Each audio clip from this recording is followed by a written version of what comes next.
So he'll need to come through turn 8 and get down the inside at turn 9. This is a big moment in this car race. Fire down there. No, he's been blocked. No, he's come from outside. He's done a magnificent job of going from right out the back to running in wide and has got through. That's an aggressive pass. We talk about his qualifying. That is a Van Gisbergen-like pass. Well done. He's only got 2 spots now. He's gone over the hill and into turn 8. He's not close enough to put a move on here, but he does come off turn 8 better than Feeney. Can he fire down at the Mostert spot and get into the last corner on the inside? They're wearing each other's cars at the moment through turn 8 for the very last time. Brock Feeney is our leader. It will be a desperate lunge by Waters when they get up to the final couple of corners. There is nothing in it. And he gets right onto the rear bumper again and tries to get up the inside. It's going to be on, it's going to be on, it's going to be on. He goes down the inside. This is an extraordinary conclusion to this motor race. I think that Feeney might just hang on. What an absolute rip of the race. But he's coming down there. Oh my goodness, it's been a change. Unbelievable finish to that motor race. Tell you the story. Here it is. Here's the replay. Anton dives down the inside, locks the wheel into the back, and that's the end of the story for JC, for James Courtney. He's giving him a bump, punches him into the tyres on the outside. Oh, and he couldn't do much by then because you can't see, you don't know what's going on. You're just trying to get yourself back so you can turn and stay in the game. And his eye matches this racetrack, and here's the replay of what happened to Jamie. So this is a +6 second error down there. So that's all the way down the bottom there, down the bottom here at turn 10. Whoa, just escaped on him. Yeah, and we've seen a lot of experienced guys right on the edge of the tyre down there. They just end up slightly overstepping it, and it takes forever to get back on, and then you've got dirty tyres to deal with in the process. That first one, this might also tell the story. You can actually see it go, and that's heavy duty. Glenn Seaton had a big shunt there years ago as well. Oh, that's into the rails, that's into the chassis. That is a mess, and hopefully Brodie's okay. The belts will have hurt with that one. So right here, see how it's gone under that front left tyre, and now he's a passenger. The thing's just going to snowplow down there, can't steer, it's sitting on the junk.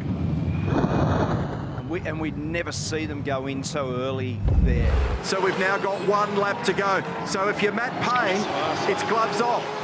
He doesn't have to be polite. He needs to run him all over the universe, all over the postcode to see whether or not he can keep him behind. He'll drive down the inside. Brock is going to do everything he can aggressively to try and find a way. He goes high, high, high on the bowl. 2 different lines. There's only half a lap to go, and Payne's still got this at the moment. This is going to be a nail-biter. If Payne wins this thing, he will bring the house down. Feeney is on the charge down the back straight. What a nail-biting supercar race. It's a lucky 13 for Payne at the moment. Into the final corner. He might get this. Feeney tries to duck underneath him, and this will be the win of all miracle time in supercars if Payne can get it, and he gets it by a bar. That is a spectacular drive, Matt Payne. You are a man. Awesome work. P1 fun. How good was that? Yeah. He's made those tyres live for about 47 or 48 laps. That is epic. That is an epic drive from Matt Payne. I can't believe it. So that outside line where it never gets used, the exposed aggregate of the bitumen, and here comes Goldie. He's putting a move on, he's down the inside. He's giving him a hit. He's off the road. Matt Payne goes through. He'll have to redress. He'll have to redress now. That's going to be... It's over. That is going to be frowned upon almost certainly by race control. This changes this motor race. Matt Payne. This changes this motor race dramatically. And we knew that this was brewing. Let's have a look at the replay. He tries to fire up the inside. Golding makes light contact, and I think Murray was also just starting to tighten that line down. There's going to be wildly different views on what's right and wrong here. Now, Matt Payne is in the lead of the race from Golding, from Reynolds now on the podium. Here's the onboard, bang, gets him in the right rear. Now, did he tag him, or did the gap diminish? Depends on which team you're barracking for as to what your viewpoint's going to be. What's the view of the driving standards advisor? What's the view of the stewards? These are tough calls. It's a great save. It's a great save. First gear, get on with it. Out the other side, he's still in fourth. And have a go at the reaction. Have a go at the reaction at Grove Racing. This is on at the front of the field, and a big dive by Feeney. This is a massive moment. He rescued it. He rescued it. He threw everything at it, Brock Feeney, but he almost threw away either the lead or second place. It was a nice, tough move there by Payne. And in fact, he's run wide. Both of them dived in there so late. There's no space between them on the run towards turn two. They are playing for keeps here. And it's a fired up Waters who wants to make a fight out of this one and has another dive down the inside at four and sends Matty Payne wide towards the fence. And this is going to tip the whole order upside down. Kostecki gets past.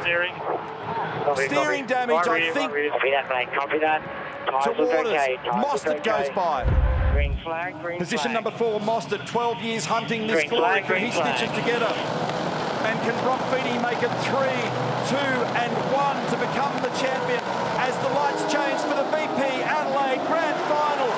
And it's a great start by Matt Payne, who grabs second gear, roars into the first quarter. Ryan Wood is up on the outside of Feeney here as well. And all of them go super crossing through the first chicane. And out the other side comes Payne. He's got some margin. Wood is hunting down the inside. He tried to force the issue. He couldn't do it. They were nose to tail with Feeney on the run now to 5. And now we ride with Mostert position 4.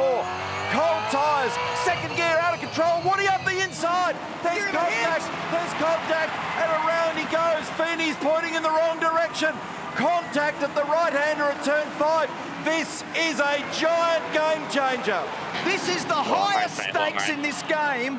Ryan Wood, the teammate for Mostert, has just given Feeney a hit at turn 5 and turned him around, turn 6, sorry.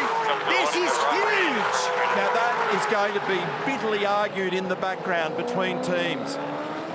Mostert having a look at De Pasquale. That is a huge moment. That is going to set fire to the place in terms of opinion and rights and wrongs. And the safety car has been triggered as a result.